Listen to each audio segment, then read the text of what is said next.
Ahí estamos iniciando la grabación entonces de esta nueva clase de procesamiento de minerales e hidrometalurgia.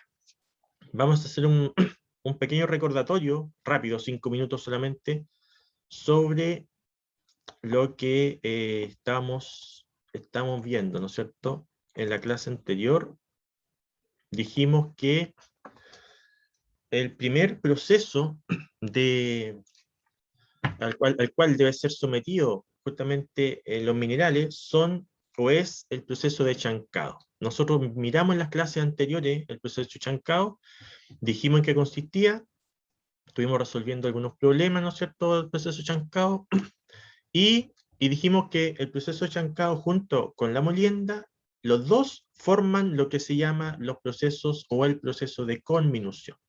Conminución significa reducción de tamaño de partícula, reducción de tamaño de partícula. Por lo tanto, molienda más chancado, entonces es lo que integra o constituye lo que se llama el proceso de conminución.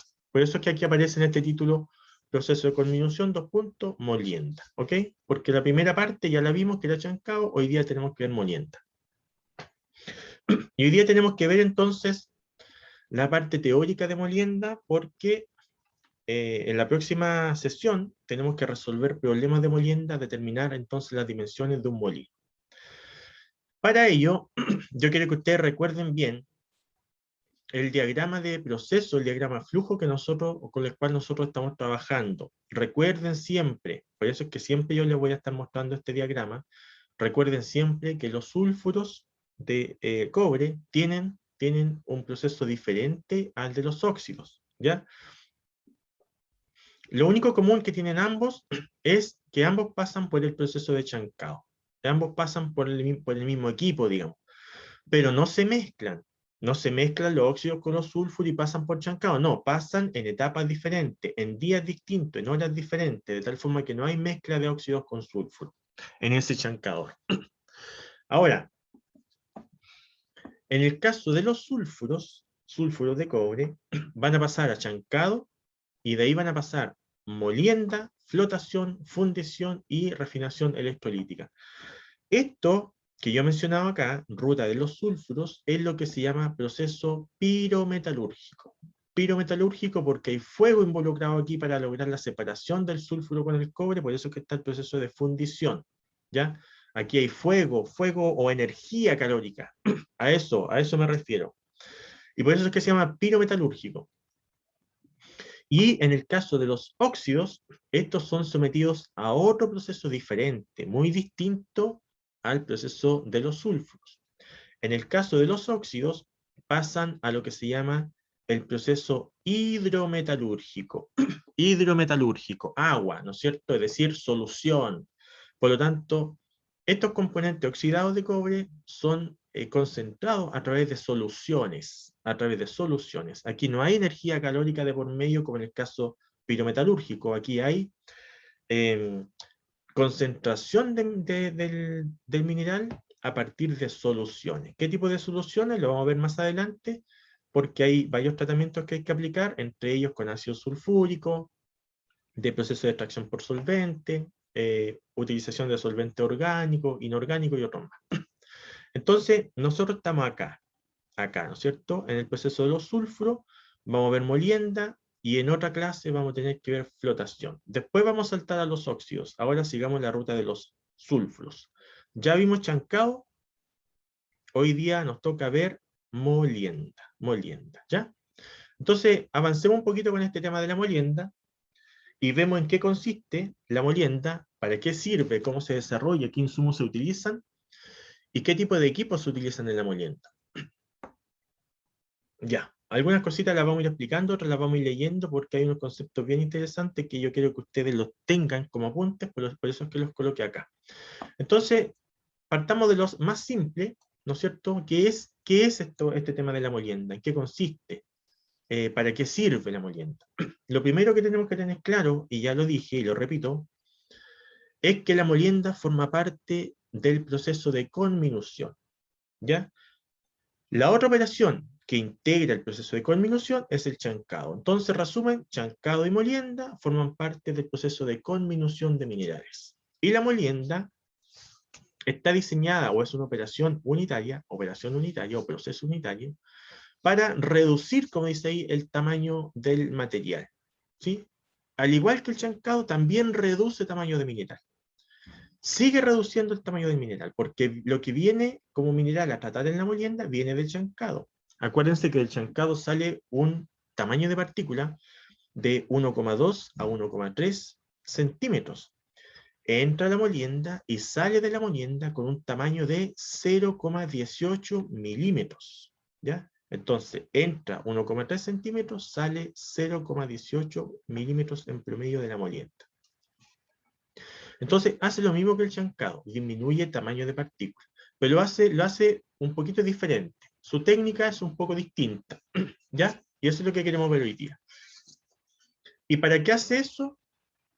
Para, como dice el diagrama de acá, prepararlo y entregar un material bien molido, por eso se llama molienda, bien molido al proceso de flotación, ¿ya?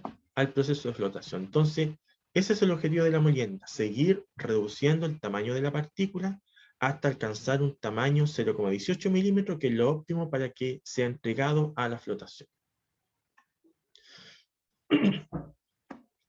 Ya, ¿qué más tenemos? El proceso de molienda, al igual que el proceso de chancado, consume grandes cantidades de energía eléctrica, grandes cantidades de energía. Entonces, el chancado con la molienda, que son parte del proceso de conminución, consumen grandes cantidades de energía. El chancado, gran cantidad de energía. La molienda, gran cantidad de energía, porque hay que mover bastantes toneladas de equipo y bastantes toneladas de material de molienda y bastantes toneladas de mineral que va dentro.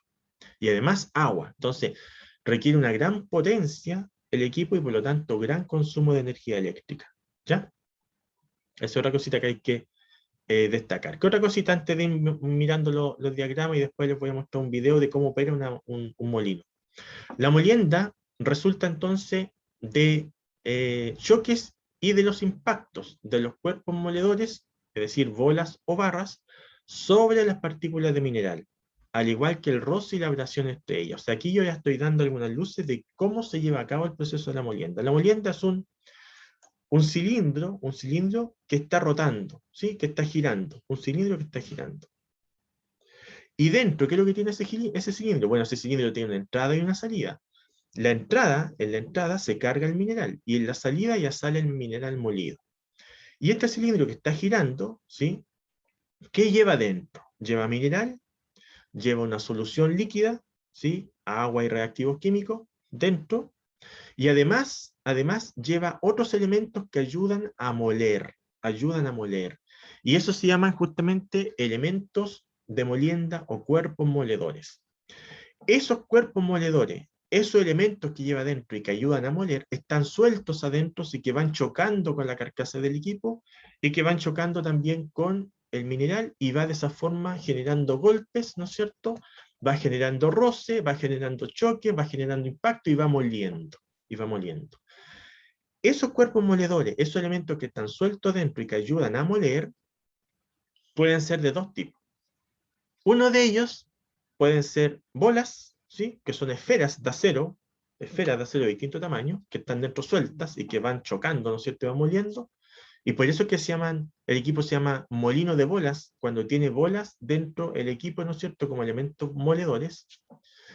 O también puede tener barras. En vez de tener bolas dentro del equipo, hay barras. Y eso se llama molino de barra. Entonces tenemos básicamente dos tipos de molino.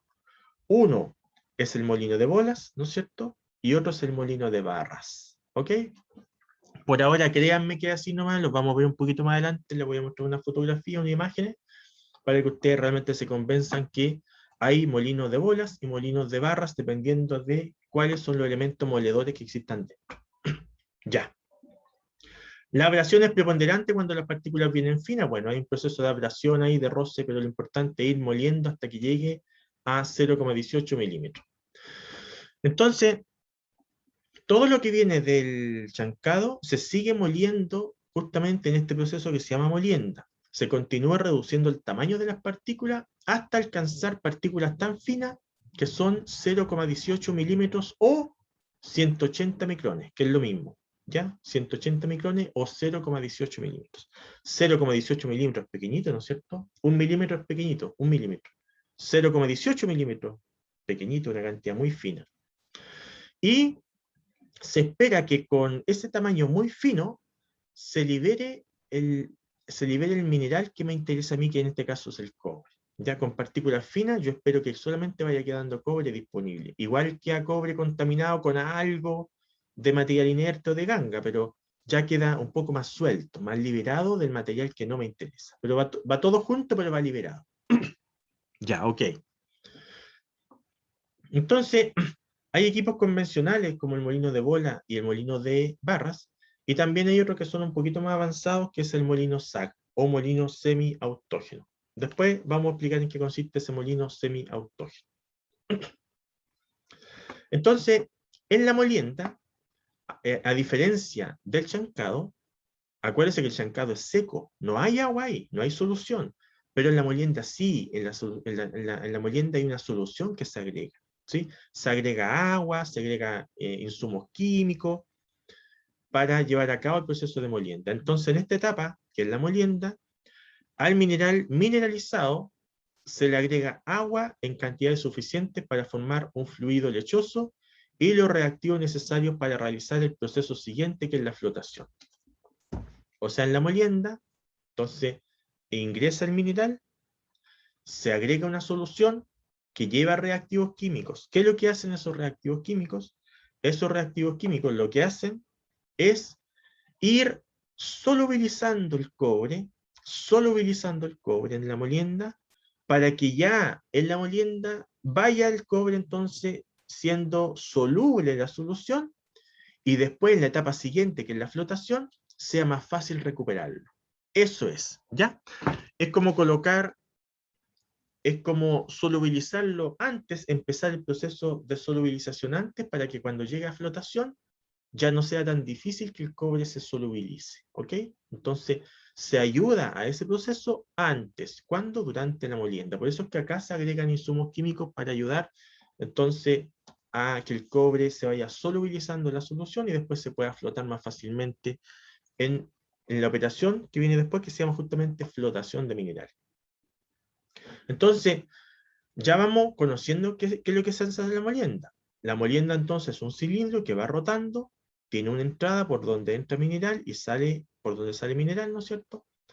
Se agrega una solución adentro, se agregan reactivos químicos, está el mineral, el molino sigue dando vueltas, tiene elementos de molienda adentro, que son bolas o barras y que están sueltos, y que con los impactos donde está girando el molino, con los impactos va moliendo el mineral, y sale del molino no material seco, sino que sale una solución lechosa, y esa solución va a parar ¿dónde? A la siguiente etapa del proceso, que es la flotación.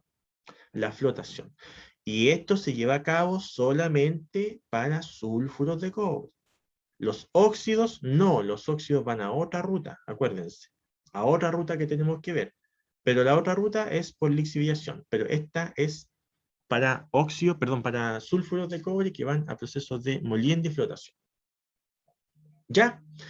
Miren, aquí empiezo a mostrarle a ustedes un esquema de un molino. Este molino está abierto, ¿ven? Está abierto. Se sacó la tapa de este molino. Acuérdense que son cilíndricos y yo le saqué una tapa. Aquí, le saqué una tapa. ¿Y qué es lo que se visualiza dentro? Cuando tengo esta tapa abierta, ¿no es cierto? Saco esta tapa y veo el molino abierto. Hay barras, ¿ven? Hay barras. Esas barras están sueltas. Acá en la fotografía de la derecha, pueden visualizar ustedes las barras. Y estas barras, bueno, aquí están amarradas porque están almacenadas, pero cuando se meten aquí dentro, lo que ocurre es que se sacan estas amarras, se sueltan y se colocan dentro del molino, y aquí dentro del molino están sueltas. Entonces este molino rota hacia la derecha, ¿no es cierto? Rota hacia la derecha y va entonces esta barra moviéndose junto con el mineral, con la solución, y va entonces fracturando y moliendo el mineral de interés. ¿Ya? Esto es lo que se llama molino convencional, ya sea de bala. Molino convencional, ya sea de barras o de bolas. La molienda convencional entonces se realiza en dos etapas. utilizando molino de barras y molino de bolas, aunque en las plantas modernas solo se utiliza el segundo. Miren, la verdad es que hay muchas plantas en el mundo que utilizan molinos de bolas y cada vez menos el molino de barras. Pero los dos son utilizados igual actualmente en todo el mundo, ¿ya? Entonces, algunos prefieren más los de barra, otros prefieren más los de bola. ¿Cuál se utiliza más? El molino de bola.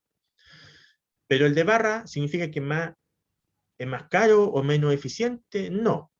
Significa que muchas veces las plantas ya están acondicionadas para trabajar con un molino de barras y prefieren seguir trabajando con ese, porque cambiar a uno de bola significa que capacitar a la gente, cambiar tecnología, cambiar los procesos, adaptar los equipos, no conocen muy bien cómo operan los molinos de bola, entonces pérdida de tiempo, y pérdida de tiempo en minería significa pérdida de millones de dólares, ¿no es cierto?, de producción. Entonces, si ya están trabajando bien y les funciona bien un molino de barras, ¿para qué van a cambiar un molino de bolas si van a perder tiempo y ese tiempo significa pérdida de producción? Entonces, generalmente las empresas cuando empiezan a trabajar con molinos de barra, siguen trabajando con molinos de barra, ¿ya? Y cuando empiezan con molinos de bola, siguen trabajando. Es difícil que cambien de uno a otro, salvo que los costos de uno sean muy, muy, muy atractivos como para migrar al otro, ¿ya? Pero ¿cuál de los dos se utiliza más? Es el molino de bola, ¿ya? Y el molino de barra, sí, también se sigue utilizando, también es muy común, pero se ocupa menos que el molino de bola, por si acaso, ya. Pero en ambos casos el proceso es el mismo proceso, lo único que cambia es lo que yo le coloco dentro, para que ayude a moler, eso es lo único que cambia, pero el proceso es el mismo. En ambos molinos el mineral se mezcla con agua para lograr una molienda homogénea y eficiente. La pulpa que se obtiene, eso es lo que se obtiene, po. Se obtiene un barro, ¿no es cierto? Un barro, porque es mineral molido, más agua, más reactivos químicos, y uno ve y es un barro que sale del molino, un barro, que se llama pulpa, ¿ok? Ese barro que sale es pulpa, así se llama. Y esa pulpa, ese barro, esa pulpa, ¿va a dónde? Al proceso de flotación. Entonces veamos el primero, que es el molino de barras, que ustedes ven en la fotografía aquí, ven que son barras. Este equipo entonces tiene en su interior barras de acero. Aquí dice de 3,5 pulgadas de diámetro, que son los elementos de molienda. De 3,5 pulgadas de diámetro. Pero en realidad es como lo más común, pero los diámetros de estas barras son distintos. O sea, yo puedo comprar distintos diámetros de barra y meter aquí dentro. Puedo meter de un solo diámetro, meter aquí dentro, o de varios mezclados, meter aquí dentro. Pero lo más común es utilizar barras de 3,5 pulgadas de diámetro. ¿De qué largo, me pregunta Cristian Briones? ¿De qué largo tienen esas barras? Tiene distintos largos, depende del molino que uno tenga. Si el molino tiene 4 metros, la barra va a tener 3 metros y medio. ¿Sí? Si el molino tiene 2 metros, la barra va a tener 1,70 m. ¿Ya? Entonces, depende mucho del largo de mi molino. Son las barras que yo tengo que meter. El molino gira entonces con el material proveniente del chancador terciario, que llega continuamente por una correa transportadora. El material se va moliendo por la acción del movimiento de las barras, que se encuentran libres y que caen sobre el mineral, y el mineral molido continúa entonces el proceso pasando en línea al molino de bola, si es que realmente se estima conveniente. Miren, yo voy a parar aquí la presentación y les voy a mostrar un video de un molino de, no me acuerdo si es bola o barras, pero un molino. Entonces, para que ustedes puedan mirar entonces cómo opera un molino, qué es, ¿no es cierto? Y después seguimos conversando nosotros sobre la teoría, porque si yo sigo conversando sobre molino, entonces a lo mejor ustedes todavía no lo asumen cómo puede funcionar. Entonces quiero entonces mostrar un video de cómo opera un... A ver, espérenme un segundito, que voy entonces a buscar el video. Ya, a ver cuál. Veamos. A ver, veamos este, po. Este tiene pinta para bueno, La molienda es la última etapa del proceso de conminución, cuyo propósito es separar finamente las partículas útiles de las inútiles, estériles o gangas, de modo que en la siguiente etapa, como es el proceso de flotación, estas partes se separen fácilmente.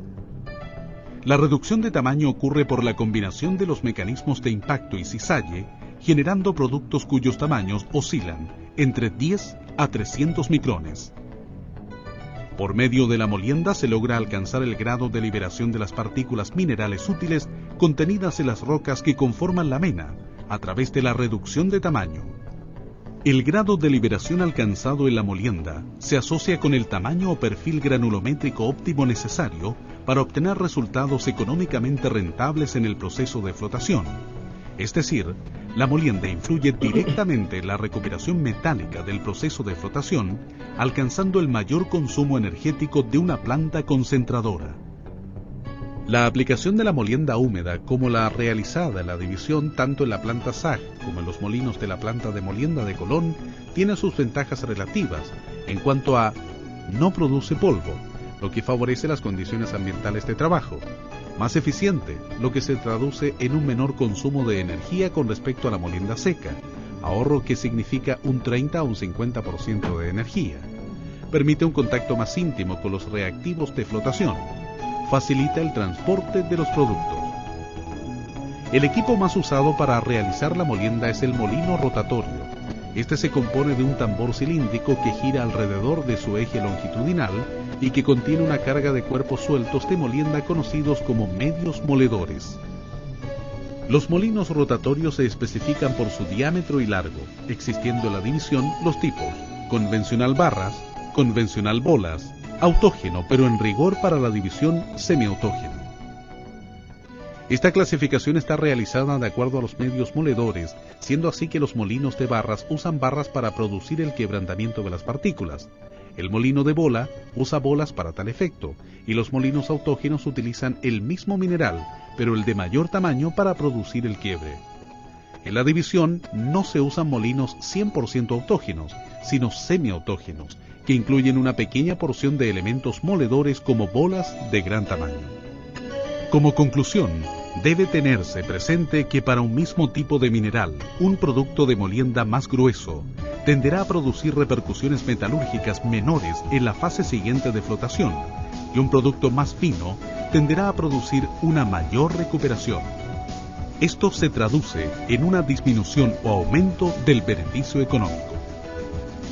Varios factores afectan la eficiencia del molino de bolas, entre ellos la densidad de la pulpa de alimentación, que debiera ser lo más alta posible.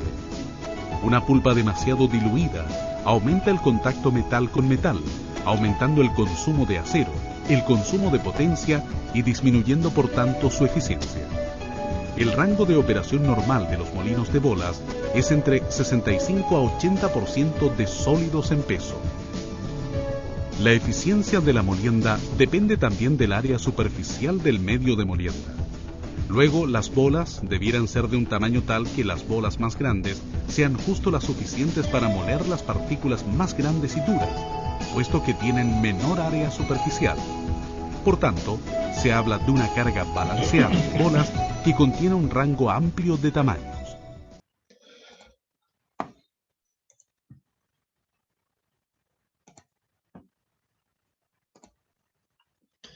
Ya, ahí vieron ustedes entonces cómo operaba un molino. Ahora les voy a mostrar, voy a aprovechar al tiro de la oportunidad y les voy a mostrar otro más donde aparece la etapa de molienda y después aparece la etapa de flotación y otras más, ¿ya? Pero me interesa que nos concentremos, que veamos el tema de la molienda para que ustedes vean cómo opera un molino y después seguimos conversando sobre molinos entonces. A ver, este que está aquí. Aquí lo tenemos. Concentración de minerales sulfurados. Molienda.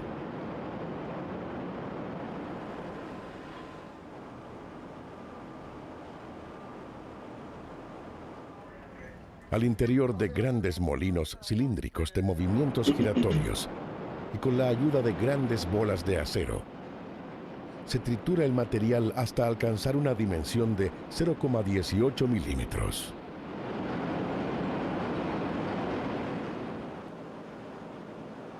Flotación.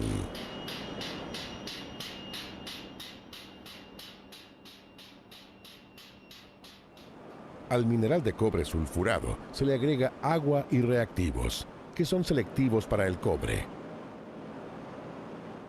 Se lleva a celdas de flotación,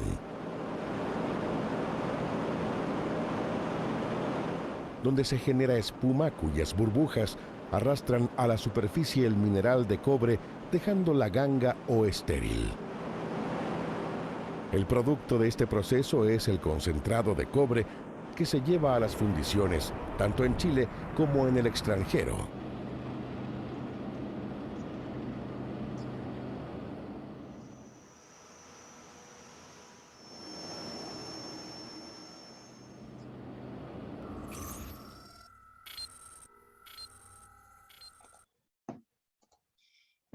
Ya, eso es lo que les quería mostrar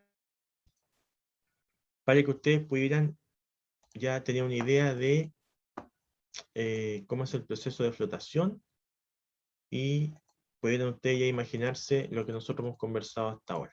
¿Ya? Entonces hay molino de barra, molino de bolas, aquí quedamos. Aquí hay un diagrama, ven, hay una figura de este molino, claramente entonces ustedes pueden visualizar que este molino es un molino de bolas, ¿no es cierto?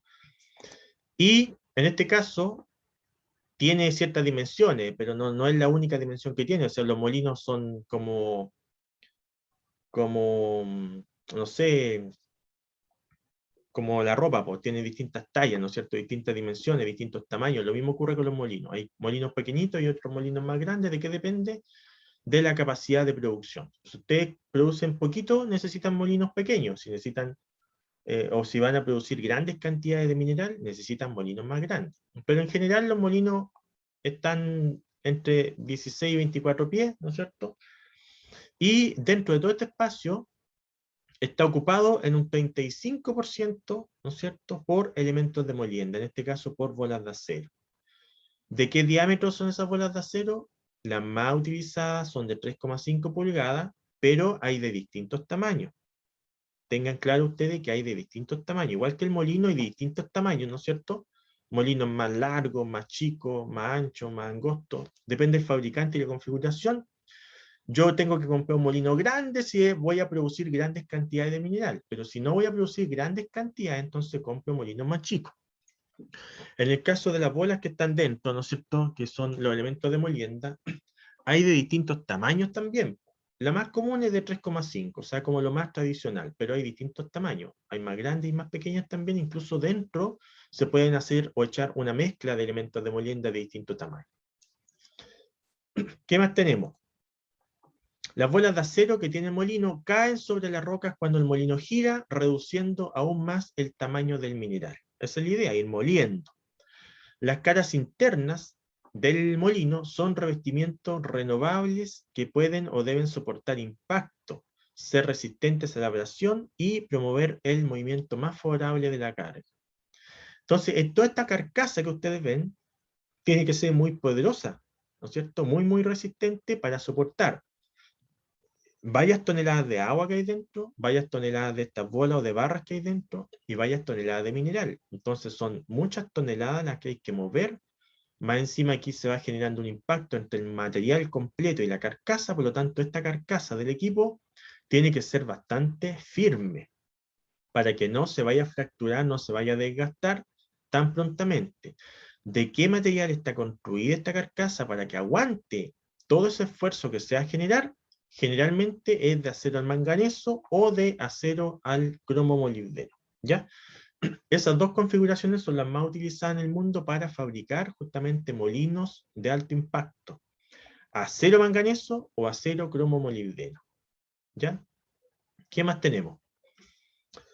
¿Cuánto tiempo? Esto es importante, se me había olvidado mencionar, pero qué bueno que lo noto porque ¿cuánto tiempo debe permanecer el mineral aquí dentro? Desde que entra hasta que sale, ¿cuánto tiempo es el que tiene que estar aquí dentro? ¿1 hora, 2 horas, 1 minuto? ¿Cuánto? En promedio, 20 minutos, ¿ya? Pero eso depende de la planta en sí, pero puede estar entre 18, 22 minutos, pero en promedio 20 minutos. Pero no va a estar 10 minutos, muy poco 10 minutos. Tampoco va a estar 30 minutos porque es demasiado. Demasiado sale el mineral muy molido y tampoco es bueno para el proceso siguiente. Así ha sido demostrado en distintos ensayos metalúrgicos. Entonces lo ideal es que esté en torno a los 20 minutos de tiempo de residencia. Así se llama esto. El tiempo de residencia, esa es la palabra técnica, ¿ya? ¿Y qué significa el tiempo de residencia? Desde que entra hasta que sale, ¿cuánto tiempo pasa el mineral dentro? ¿Ya? Tiempo de residencia, 20 minutos. Significa que 20 minutos permanece el mineral de interés al interior del equipo desde que entra hasta que sale. Dicho de otra forma, si yo viera una partícula que ingresa aquí al molino y tengo un cronómetro, y cuando ingresa la partícula, aprieto el cronómetro y empieza a correr el tiempo, la partícula va adentro, rota, ¿no es cierto?, gira y todo, y va a pasar un momento en que la partícula va a salir de aquí. En el momento que sale del molino, yo aprieto el cronómetro y veo cuánto marca. Y eso marca 20 minutos. Eso es el tiempo de residencia. ¿Ok? Eso es el tiempo de residencia. Entonces, en un proceso de este estilo, un proceso de molienda, tanto de molino de bolas como molino de barras, da lo mismo, el tiempo de residencia tiene que ser en torno a 20 minutos. ¿Ya? Y en esos 20 minutos, el 80% de todo el mineral que entró ha alcanzado el tamaño ideal, que son 0,18 milímetros o 180 micrones. ¿Ok? Y aquí me pregunta alguien, ¿y qué pasa con el otro 20%? El otro 20% tiene tamaño muy grande todavía, ¿sí? Muy grande. Entonces, hay que separarlo de ahí, porque el rechazo hay que, sobre tamaño, todo ese sobre tamaño hay que sacarlo y volverlo a moler. Por lo tanto, a la salida de cada molino, a la salida hay un tamiz. ¿Se acuerdan que en los chancadores vimos nosotros que hay tamices, hay coladores, ¿no es cierto? Hay tamizadores, que son mallas, ¿no es cierto?, por los cuales pasa el material y todo lo que es aceptado pasa por el fondo y lo que es rechazado porque es sobre tamaño queda arriba y si se recircula aquí pasa lo mismo.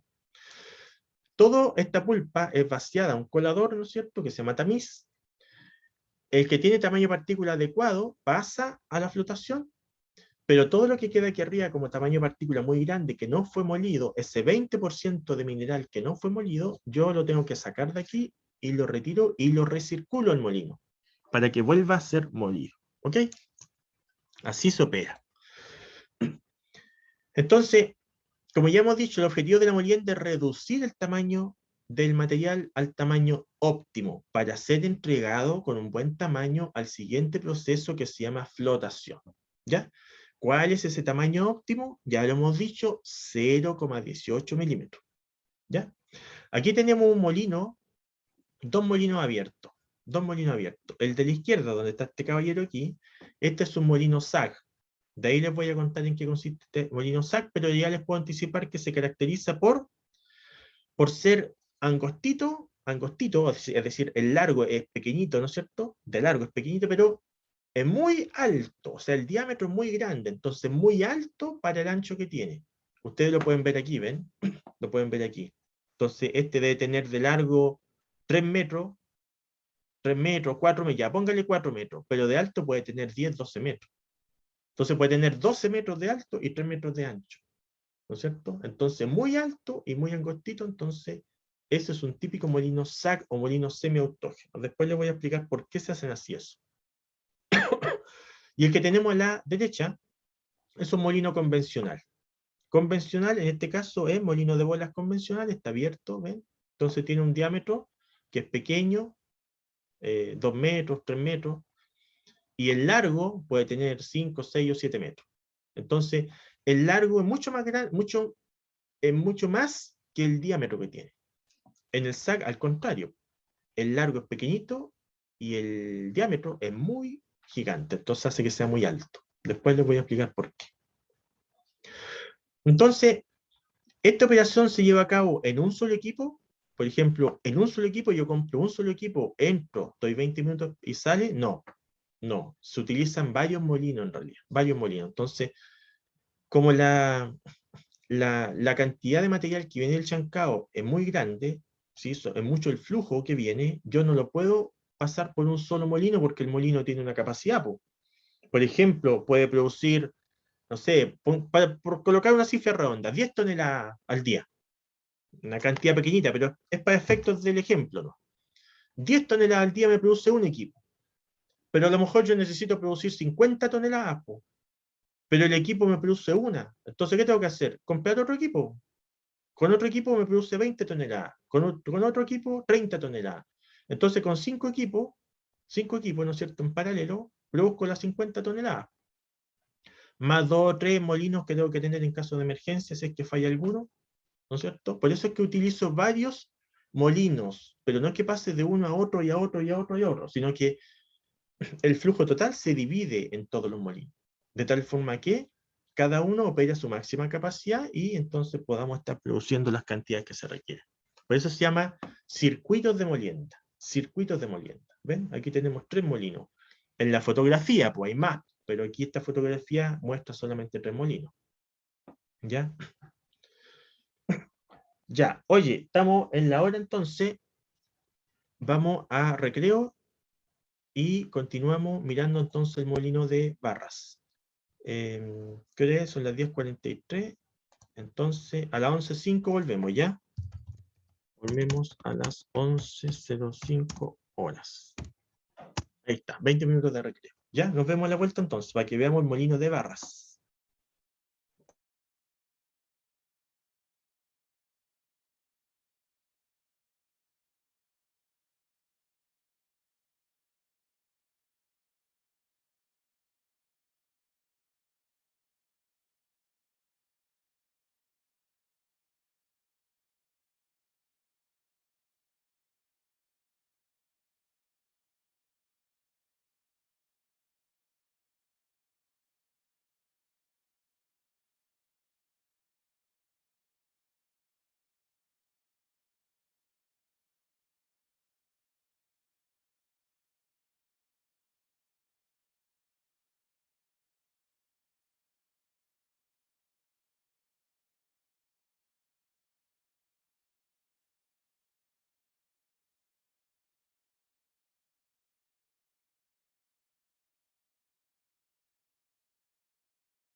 Ya, retomando entonces, el tema de la molienda. Veamos entonces específicamente los dos tipos de molinos que hay. En realidad hay un tercero que es el SAC, que también lo vamos a ver, pero los dos convencionales, digamos, corresponde uno al molino de barras y el otro al molino de bola. Veamos el molino de barra entonces. Vamos a leer y, digamos, vamos a ir explicando algunas cositas que yo no he explicado previamente, aunque la mayoría de las cosas ya las he dicho. Pero veamos qué dice. Normalmente entonces, en aplicaciones industriales se utiliza molino de tipo húmedo, ¿no es cierto? Y ya sabemos que los molinos de barra, la única diferencia con los de bola, básicamente está dado en los elementos de molienda que tiene. ¿Ya? Si ustedes se fijan, en vez de bola aquí dentro del molino, lo que uno coloca son barras, ¿ok? Y estas barras están sueltas, Por lo tanto, cuando va girando el molino, estas barras giran también junto con el molino y junto con el mineral y va moliendo, porque va siendo impactado tanto por la carcasa como por las barras, como por el mismo mineral, y va moliéndose, digamos, ese material y va saliendo, ¿qué cosa? Una pulpa, porque acuérdense que se agrega agua también y reactivos químicos aquí. Entonces hay una pulpa que sale de este molino, ¿ya? Este tipo de molino tiene un casco cilíndrico cuya longitud varía entre 1 a 1/3 a 3 veces su diámetro. ¿Ya? Es decir, si ustedes tienen un diámetro de 1 metro, ¿sí? El largo va a ser de 3 metros. Si ustedes tienen un diámetro de 2 metros, el largo va a ser de 6 metros. Entonces, se utiliza por lo general cuando se desea un producto grueso con muy poco lama, es decir, con muy poca impureza. Ya, ¿qué más tenemos del molino de barras? Para tener una adecuada carga de las barras, este contendrá barras de distintos diámetros, desde diámetros grandes hasta aquellas barras que se desgastaron lo suficiente como para ser reemplazadas. Ya hay un tema importante que efectivamente estas barras, lo mismo pasa con el molino de bolas, pero las barras se van desgastando con el tiempo, aun cuando son de un material bastante resistente, se va generando un desgaste natural, por lo tanto duran una cierta cantidad de horas, ¿no es cierto?, de operación, depende del material y fabricante, y después hay que irle reemplazando. Entonces hay que ir reemplazando estas barras porque se van desgastando. Lo usual entonces es cargar inicialmente un molino de barras con diámetro seleccionado. Ya eso es lo más común. Con un mismo diámetro de barra se cargan los molinos, pero eso es lo común. Pero siempre hay algunos procesos que a ellos les resulta particularmente mejor tener distintos diámetros dentro, ¿ya? La mayoría de las barras entonces van desde 1,5 pulgadas a 4 pulgadas, es decir, entre 3,8 centímetros, incluso hasta 10 centímetros de diámetro. ¿Qué más tenemos? Tenemos que hay algunos sistemas que tienen descarga periférica central. ¿Qué significa eso? Significa que lo común en un molino es que haya una entrada, avanza el material y sale por el otro costado. Es decir, ingresa por un costado, avanza el material y sale por el otro costado, por rebalse. ¿Sí? Eso se llama molinos de rebalse o por rebalse. Pero hay otros que son menos conocidos y son los que se llaman molinos con sistema de descarga periférica central. ¿Cuáles son esos? El que ustedes ven en la imagen acá. Es decir, repito, lo común y lo más convencional y tradicional es que los molinos ingresa el material por un lado, ¿no es cierto? Avanza el material, se va moliendo, va girando y sale por rebalse por el otro lado. Pero están estos también que son menos utilizados, ¿sí? Son menos comunes, pero existen, ¿sí? Son menos comunes, pero existen. Y que la entrada del material es por los dos costados. Por los dos costados ingresa el material, ¿no es cierto? Gira el molino, ingresa material por los dos costados, se va moliendo y va saliendo por el centro. Por eso es que se llama descarga periférica central. ¿Ya? Entonces por el centro de la carcasa sale el material, no es por rebalse. ¿Ok? Entonces tenemos los molinos que son por rebalse, esos son los que entra material, se muele y sale al otro lado por rebalse, y tenemos entonces este que tenemos aquí en la imagen, que es el de descarga periférica central, donde entra el material por los dos costados, gira el molino, se va moviendo, va moliendo, ¿no es cierto? Y sale el producto, la pulpa, por el centro de la carcasa. Acá en Chile se utiliza, yo les coloqué aquí en división Chuquicamata, estos molinos de descarga periférica central. Ellos tienen cuatro molinos de 8 pies por 26 pies, las dimensiones, 8 pies de diámetro, 26 pies de largo, de 5000 HP cada uno. ¿Ya? Entonces, si bien es cierto, esto se utilizan poco, pero hay algunas empresas que les funciona bastante bien, entonces siguen trabajando con esto porque ya lo conocen, saben sus problemas, lo resuelven rápido, no tienen quizá mucho inconveniente, les genera un buen producto, entonces ¿para qué cambiar a otro tipo de molinos si con el que trabajan funcionan bien, lo conocen bien, resuelven el problema rápido, pierden menos tiempo en resolver el problema y alcanzan los niveles de producción que ellos necesitan? ¿Ok? Entonces no los cambian porque el cambio significa adaptación y adaptarse a nuevo proceso, nuevo equipo, y eso es tiempo y eso es menos producción. Entonces prefieren no hacerlo. Trabajan bien con esto, se mantienen con esto. ¿Ok? Esto es división Chuquicamata. 4 molinos de estos de 5000 HP cada uno de potencia. Ya. El molino de bola funciona exactamente igual que el de barra, salvo que en vez de barra hay bolas, ¿no es cierto?, de distintos tamaños al interior del molino. También puede haber de un solo tamaño, ¿ya? Pero lo común es que existan de varios tamaños al interior para que vayan moliendo de mejor forma. Las bolas entonces se mueven haciendo el efecto de cascada, rompiendo el material que se encuentra en la cámara de molienda mediante fricción y percusión. Y entonces lo convencional es que ingresa el material por un extremo y sale la pulpa por el otro, lo que hemos conversado. Los sistemas de descarga más usados entonces son, lo convencional es que entre por un costado y salga por rebalse la pulpa en el otro costado. Y el que acabamos de revisar también es de descarga periférica central, ¿no es cierto?, que sale por el centro de la carcasa. Esos son los dos sistemas más usados, pero lejos, el de descarga por rebalse es el más empleado.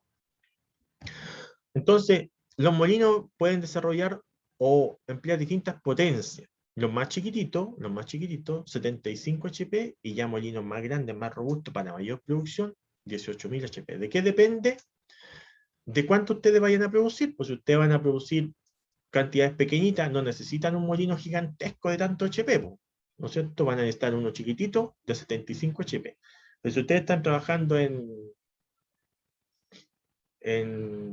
no sé, Chuquicamata o en otra minera, digamos, donde genera gran cantidad de producción, seguramente van a tener que tener molinos de mayor capacidad, ¿sí? Para poder tener mayor producción también. No van a tener grandes producciones con molinos chicos, no lo van a lograr.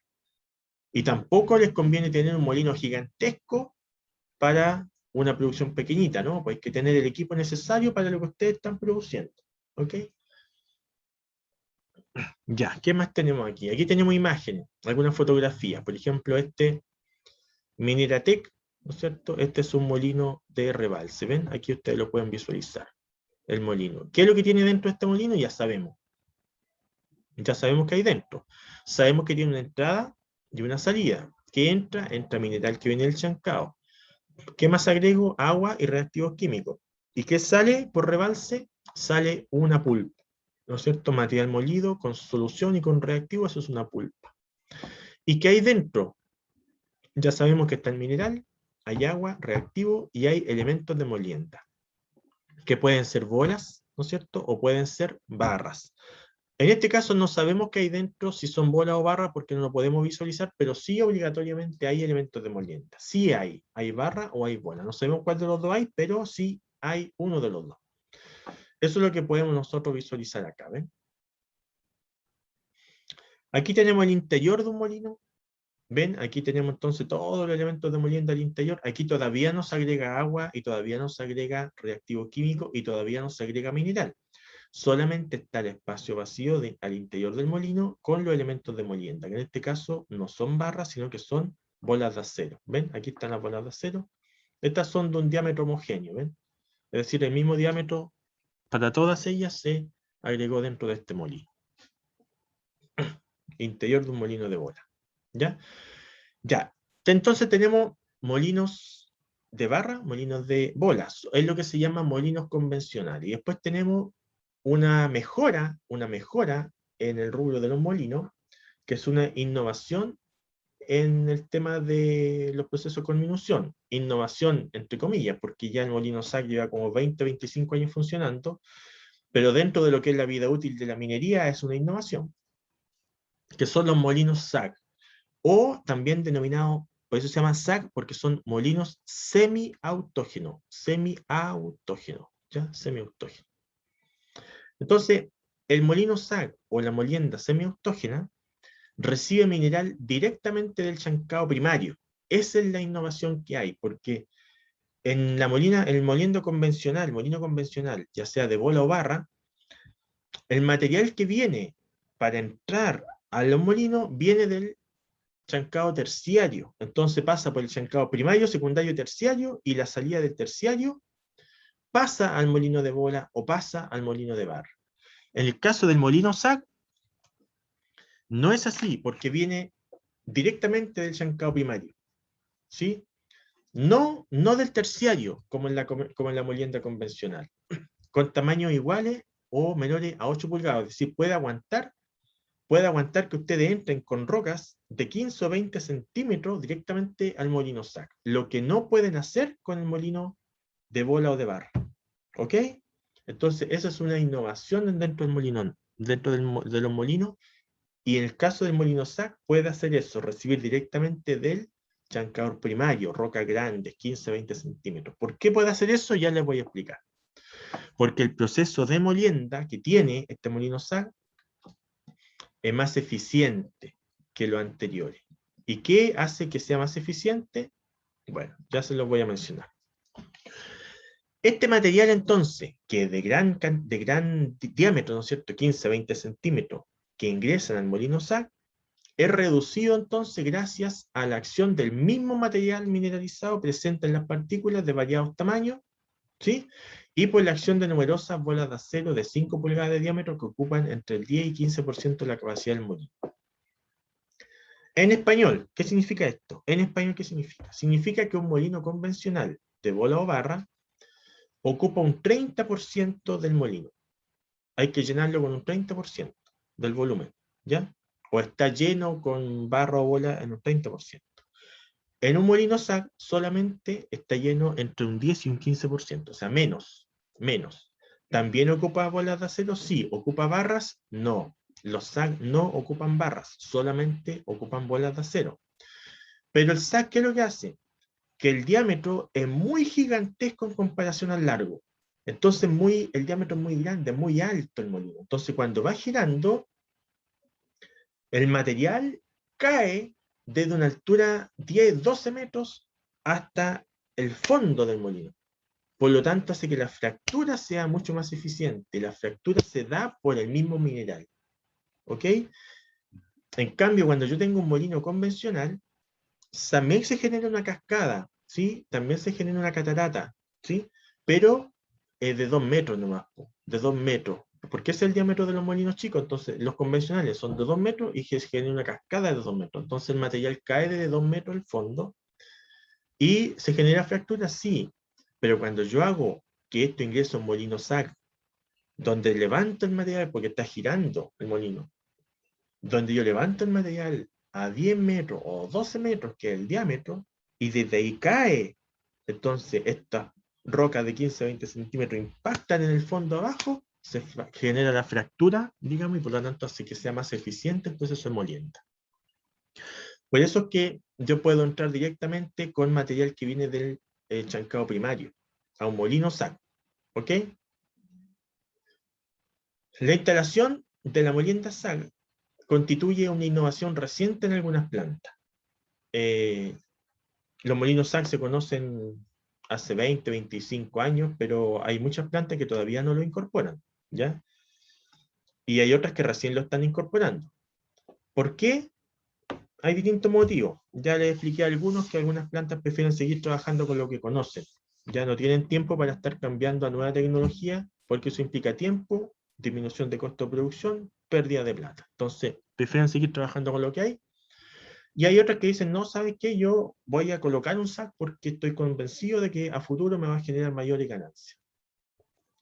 Los molinos SAC entonces son equipos de bastante tamaño, son de mayores dimensiones que los convencionales. Estamos hablando de 40 por 22 pies, o sea, como unos 12 o 15 metros de alto, que es el diámetro, ¿no es cierto?, de alto, 12 o 15 metros de alto, y 4 o 5 metros de ancho nomás, ¿ya? Pero son bastante altos, y siguen aumentando los tamaños de estos molinos. ¿Para qué? ¿Por qué tan alto? Para generar esta cascada, entonces, y dejar que caiga el material desde los 12 metros, 12, 14 metros de altura, ¡pah!, al suelo, ¿no es cierto? Al suelo, digo yo, a la base del molino, y se genera la fractura. ¿Ya? Son más eficientes que los molinos de barra, pero hay que saber operarlo. Hay que saber operarlo. Entonces, a veces puede ser más eficiente, pero si no lo saben operar, van a generar pérdida igual. Gracias a su gran capacidad de eficiencia, acortan el proceso de chancado y molienda, estos molinos SAC. El molino rota, entonces, y al hacer caer su contenido violentamente, causa la acción de trituración. El molino, para ser capaz de resistir esta carcasa, este impacto de 10-12 metros permanentemente, tiene que ser una carcasa bastante resistente. ¿De qué está hecha? Está cubierta con revestimiento acero cromo molibdeno resistente al desgaste para proteger el casco. Los revestimientos se ajustan con levantadores que ayudan a elevar la carga durante la rotación del molino. La molienda dentro del molino es una combinación de rompimiento de mineral a través de acción de caída, roce, golpe entre bola y abrasión de roce de partículas contra ella y contra las bolas. Es decir, dentro, si bien es cierto, la cascada hace el mayor trabajo porque genera un impacto, ¿no es cierto?, del mineral sobre la carcasa, sobre la base, y se genera la fractura del material, también las bolas que están ahí hacen que se vaya fracturando y generando abrasión, ¿no es cierto?, y desgaste, y la carcasa también ayuda a que se vaya desgastando el mineral, por lo tanto va generando partículas más pequeñitas. Partículas más pequeñitas. ¿Qué más tenemos? La carga del molino está compuesta por mineral nuevo, bolas de molienda de acero, partículas de mayor tamaño, de descarga del trommel reciclada del molino SAC y agua. Quiero repetir algo, que aquí en el molino SAC no hay barras, no se hace este proceso con las barras, solamente contiene bolas, es decir, elementos esféricos de molienda. La carga total del molino, entonces, entre bolas de molienda, partículas de mineral, agua y otras soluciones reactivos químicos, ocupa alrededor del 27% del volumen del molino. O sea, es poquito. Es poquito. Del total del volumen que ustedes tienen, solamente se llena hasta un 27%. ¿Por qué? Porque hay que darle espacio a que el molino rote y que levante ese material y caiga entonces en cascada. Si estuviera repleto al 100%, no se genera una cascada, ¿no es cierto? Entonces no habría una fractura. Ustedes pueden ver aquí entonces una fotografía del interior de un molino. Se dan cuenta que este diámetro es bastante grande. En la imagen se puede ver que es bastante grande. Ahí están haciendo una reparación, una mantención del molino. Y fíjense que tiene unas barras al interior, unos deflectores, se llaman deflectores, ¿ya? Y estos deflectores están fijos a la carcasa, fijos. No son las barras que están sueltas como el molino convencional, no. Estas no son elementos de molienda, aquí están fijas a la carcasa, por todo el molino. ¿Por qué? Porque cuando va rotando, tiene que haber algo que levante el mineral, tiene que haber algo que sea capaz de levantar el mineral y que cuando llegue arriba lo suelte. Entonces, estas barras que ustedes ven ahí, que son deflectores que están adosadas a la carcasa, a la parte interna, hace que sean como palas. Entonces, van abajo, cuando va rotando el molino, van abajo, recogen material, ¿no es cierto?, mineral y bola, y cuando están arriba, la sueltan y cae. ¿Sí? Y va generando entonces el efecto cascada y el efecto catarata. Dado los tamaños y la forma del molino, entonces, estas bolas son lanzadas en caída libre cuando el molino gira, logrando un efecto conjunto de chancado y molienda más efectivo y con menor consumo de energía, por lo que al utilizar este equipo no se requiere en la etapa de chancado secundario ni terciario. Es el motivo entonces por el cual es posible que directamente del chancado primario yo tire directamente un SAC. Entonces, si yo tengo un SAC, me ahorro el chancado secundario y el chancado terciario. tengo el chancado primario y paso directamente al SAC, porque el SAC se va a preocupar de generar una cascada, una catarata alta, para que genere un impacto y voy a tener el mismo producto final. Entonces, el molino SAC es mucho más caro que tener molino convencional, pero me ahorro el chancado secundario y terciario. ¿Ok? Si yo tengo molino convencional, tengo que pasar por chancado primario, secundario y terciario. Y recién ahí ocupo molino convencional. Si yo cambio eso por un SAC, es más caro, pero me ahorro el chancado secundario y terciario porque te pasa del primario directamente al SAC. Bueno, eso es lo que tiene que evaluar cada planta. De repente hay algunas plantas que no le conviene cambiar a SAC y le conviene mantener su sistema convencional. Y otras que sí le conviene. Bueno, yo les contaba que el molino SAC lleva como 25 o 30 años en el mercado y hay algunas plantas que lo implementaron desde el principio y otras que hasta el día de hoy no lo han implementado. ¿Por qué? Porque han hecho sus cálculos, ¿no es cierto?, sus factibilidades técnicas económicas y no les conviene. Prefieren seguir trabajando con el molino convencional. La mayor parte entonces del material molino en el SAC semiautógeno va directamente a la etapa siguiente, que es la flotación. Todo lo que salga del molino, ya sea del SAC o un molino de bolas convencional o un molino de barras convencional, todo eso va a la flotación, porque estamos en la ruta de los sulfuros. Los sulfuros pasan chancado, molienda, flotación. Después fundición y refinación electrolítica. Entonces, todo lo que sale de los molinos van a flotación.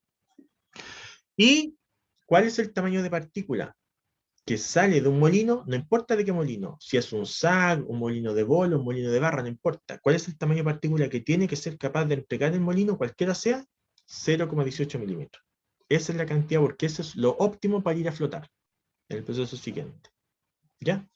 Porque eso permite que se libere la mayor cantidad de minerales de cobre, ¿sí?, de las otras partículas que no interesan.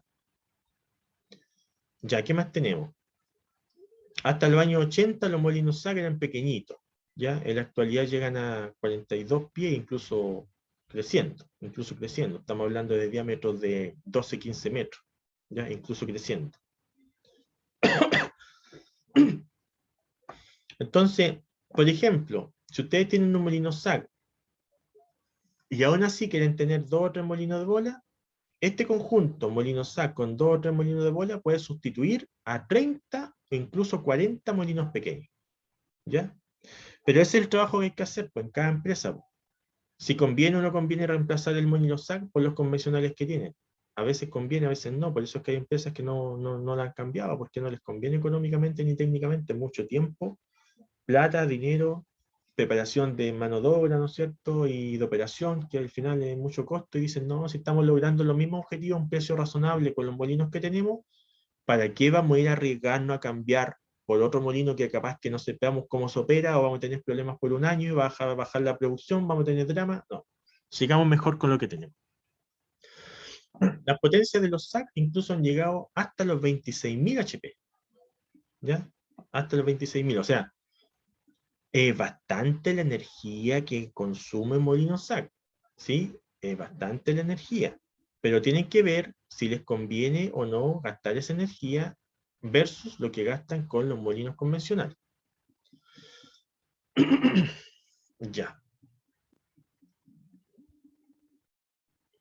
Eso ya lo dijimos, entonces, que los molinos SAC, los molinos SAC o semiautógenos son equipos entonces de dimensiones importantes. Estamos hablando de, por ejemplo, 11 metros de diámetro, hasta 15 metros de diámetro, ¿eh? Hasta 15 metros, y siguen creciendo. Y de ancho son cortitos, 4 metros, 5 metros, ¿ven? Por ejemplo, este que es de 11 metros de diámetro, es alto, ¿no es cierto? El alto, eso es el diámetro. 11 metros. Y de largo, ¿cuánto? 4,6 metros. ¿Ven? Es cortito, pero el diámetro es bien grande porque necesita generar la cascada. Y acortan el proceso chancado y molienda. Claro, porque pasan directamente del chancado primario directamente al SAC. Ya, aquí hay un concepto que tenemos que manejar, que tiene relación a lo que se llama el porcentaje de sólido. ¿Qué es el porcentaje sólido? O sea, ¿cuánto sólido hay dentro de esa pulpa? ¿Sí? ¿Cuánto sólido hay esa pulpa? ¿Un 10% de sólido dentro del total? ¿Un 20%? ¿Cuánto? ¿Y cuánto se maneja en la molienda? ¿Cuánto es lo ideal? ¿Da lo mismo tener un 10% sólido o un 80% sólido? ¿Da lo mismo o no? Bueno, no da lo mismo. Se estima que el porcentaje, o más bien se estima que el máximo porcentaje de sólido permitido de molienda, ¿sí?, está entre el 78 y 80%. Y en etapas de molienda primaria, en molinos de barra, cambia un poquito entre 70 y 75, pero uno podría decir entre 70 y 80, entre 70 y 80% es lo ideal de tener un porcentaje sólido dentro de un molino, ¿ya? Si alguien dice, tengo un 68%, igual está bien, ¿ya? Lo ideal es entre 70 y 80. Si tiene 68, está bien. Si tiene 81, igual está bien. Lo ideal es entre 70 y 80. Y entonces el porcentaje sólido es cuánto sólido, material sólido hay en el total de mineral que yo estoy procesando. Y eso se tiene que calcular. ¿Cómo se calcula? De la siguiente forma. Ya le voy a decir, pero miren, antes de eso, miren, volvamos para atrás para que vean algo. En molinos convencionales, entre 70 y 80 es lo ideal, ¿sí? En molinos convencionales. En el molino SAC, es un poquito menos, entre un 60 y un 70%. ¿Ya? 62, 66%. Ya. Ya, ok. Después, ¿cómo se calcula? Aquí quería llegar yo. ¿Cómo se calcula este porcentaje sólido? Hay una forma de calcularlo. Entonces, si ustedes calculan al interior de su molino el porcentaje sólido y está en el rango recomendado, perfecto, súper bien. ¿Cómo se calcula? Es fácil calcularlo, miren, veamos. Aquí hay un ejercicio simple. Supongamos los siguientes datos en un molino de bola. Densidad real del mineral. Esto es 3,5 toneladas por metro cúbico. ¿De dónde sale este valor? Esto sale de un ensayo metalúrgico, ¿ya?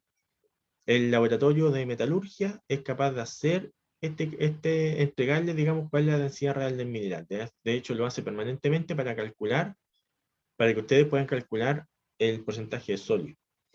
Y la densidad de la pulpa también se puede calcular, no hay ningún problema. Todo esto es calculado en el laboratorio de metalurgia, ¿ya? Y el laboratorio, en su planta, a eso me refiero, en su planta, les va a decir la densidad real del mineral que está entrando, 3,5 toneladas por metro cúbico, y la densidad de la pulpa, 1,972. ¿Ok? Ya, y con eso yo calculo entonces, si yo estoy operando la molienda, yo calculo mi porcentaje sólido y lo comparo con lo ideal. Entonces, ¿cómo lo voy a hacer? Fácil. Aquí está la ecuación que permite justamente el cálculo del porcentaje sólido, donde justamente necesito la densidad real, ¿no es cierto?, del mineral y la densidad de la pulpa. Esas dos cositas las necesito, nada más.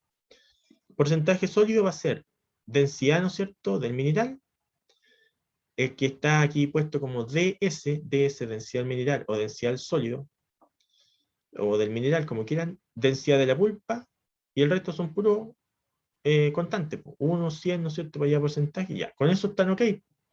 Entonces, según el problema, vamos para atrás, aquí la densidad del mineral es de 3,5 toneladas metro cúbico y de la pulpa 1,972. Voy y reemplazo, un reemplazo directo. ¿Ven? Reemplazo donde dice DS, 3,5 toneladas metro cúbico, donde dice DP, 1,972 toneladas metro cúbico. ¿Ya? Se eliminan los factores acá, ¿no es cierto? Y tenemos que el resultado final de esto, en términos de porcentaje, por eso que está multiplicado por 100 aquí, es de un 69%. 69% entonces es el porcentaje sólido en esta operación en particular. Entonces, si yo tengo esto en mi molino, yo tengo un porcentaje sólido de un 69%. ¿Ok? Cuando lleguemos a la parte de ejercicios, que en la próxima clase vamos a ir resolviendo varios problemas más y determinando diámetro y largo de molinos, ¿ya? Y cantidad de elementos de molienda que hay que agregar y que hay que reponer. Hay varios cálculos que tenemos que ir haciendo. Hoy día es la parte teórica. No se olviden de eso. Ya, hay otro tema que no hemos conversado, pero que es importante definir. Ustedes saben que los molinos van rotando. Van rotando. Y como en el chat ya hay varios que me han preguntado durante la clase, profe, pero ¿a qué velocidad hay que rotarlo? ¿A una velocidad alta, baja, cuánto? Porque yo he escuchado que se miden en RPM, ¿no es cierto? Revoluciones por minuto, pero ¿a cuánto RPM se mide? ¿A cuánto? Bueno, eso se puede calcular. Se puede calcular. Pero se calcula en función de la velocidad crítica. ¿Y qué es esto de la velocidad crítica? Esta velocidad crítica, como dice aquí el párrafo, es la velocidad a la cual gira el molino, ¿sí? En el que la fuerza centrífuga que se genera dentro, porque como está girando se genera una fuerza centrífuga del material que está dentro, entonces mantiene todo el material pegado o apegado a las paredes del molino, ¿sí? Y no permite que caiga como catarata. Es decir, esa es la velocidad crítica. Repito, la velocidad crítica, en palabras simples y en español, es aquella velocidad que hace que el molino gire y que todo lo que esté dentro quede pegado a las paredes, sin que haya catarata.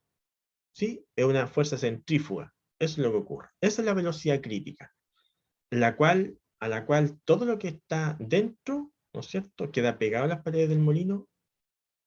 Esa es la velocidad crítica. A nosotros no nos conviene operar a la velocidad crítica. Nos interesa que sea a una velocidad menor a la crítica. Bajar los RPM, bajar la velocidad, porque de esa forma el material ya no va a estar pegado a las paredes y va a generarse un desprendimiento y va a caer al fondo y se va a fracturar. Eso es lo que queremos, que llegue arriba y caiga, que llegue arriba y caiga, que llegue arriba y caiga. Eso es lo que queremos. No queremos que quede pegado a las paredes. ¿Por qué les cuento esto de que tiene que el material va a quedar pegado a las paredes y esa es la velocidad crítica? ¿Por qué es importante eso? Porque nosotros podemos saber a qué velocidad tenemos que darle al molino para que se genere la catarata, se genere la cascada. ¿Ya? ¿Cómo lo calculo? Lo calculo en función de esta velocidad crítica. Por eso es que es importante conocer esta velocidad crítica. Entonces, ¿a qué velocidad yo voy a operar el molino? A un porcentaje de la velocidad crítica. ¿Ok?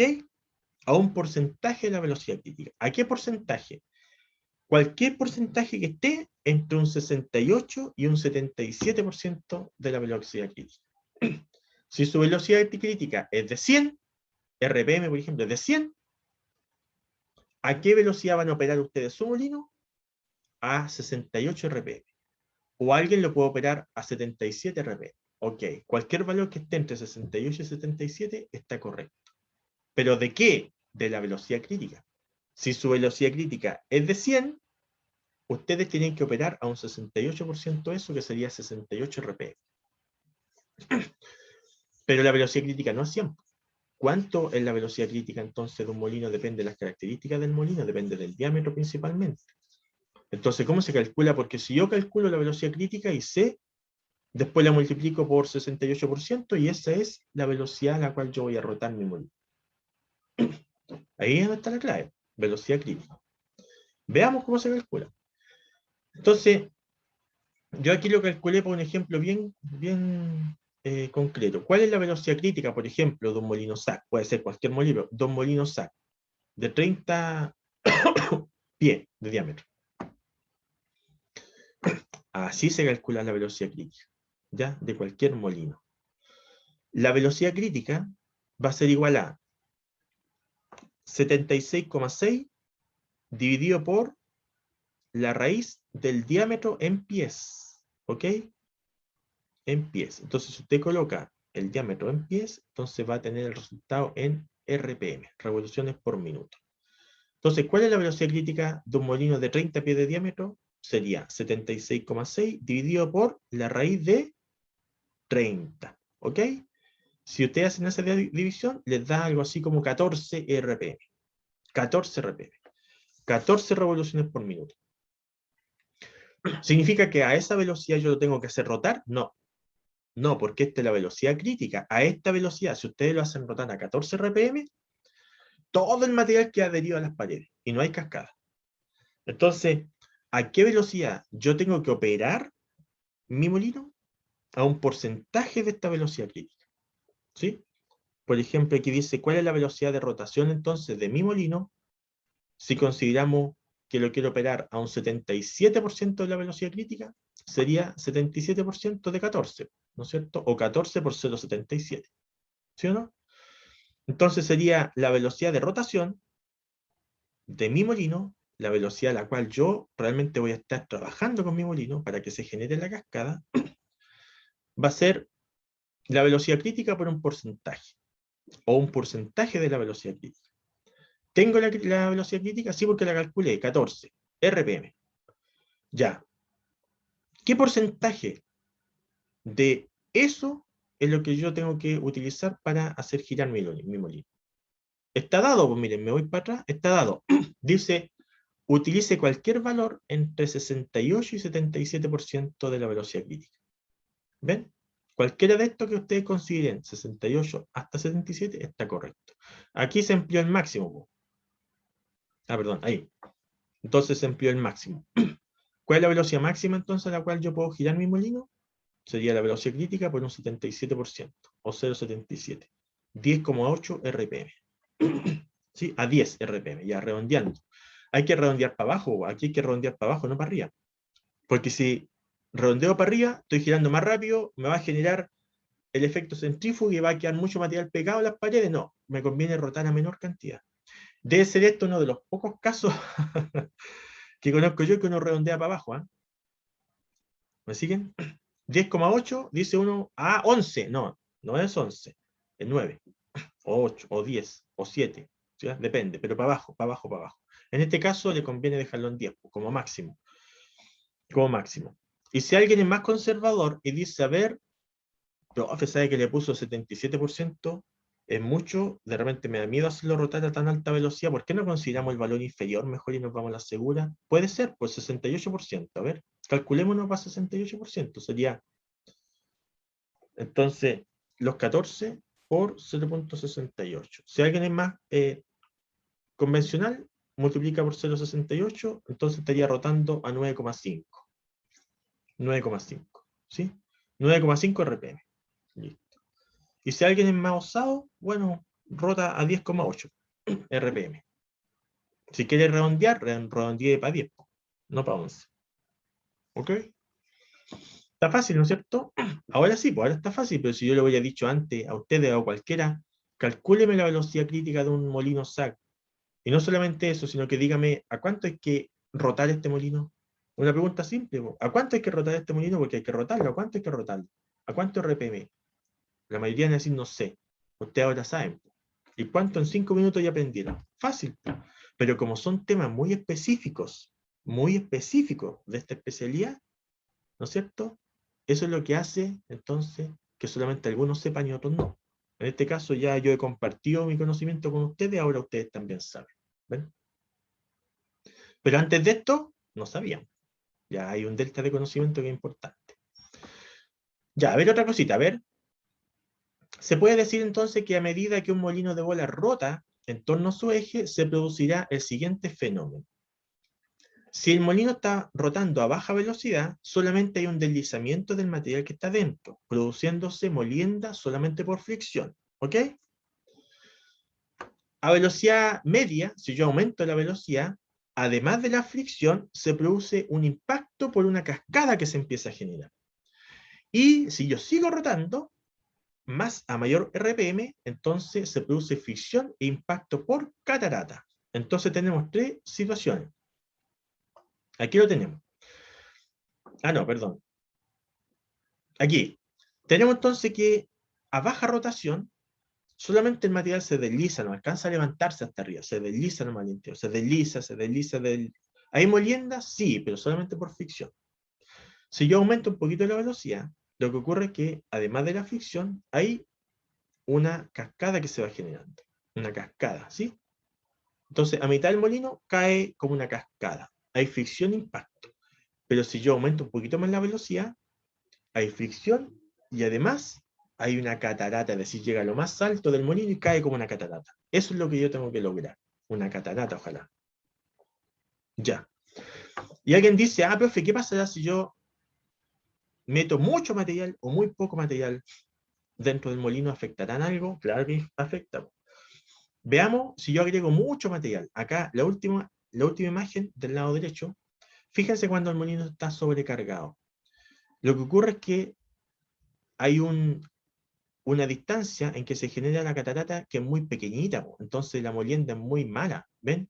El impacto es muy bajo, es de baja energía, por lo tanto, la fractura es baja también. Entonces no conviene tener un molino sobrecargado porque se sacrifica la eficiencia de fractura. ¿Por qué? Porque la distancia a la cual cae el material de acá arriba hasta acá abajo es muy pequeña.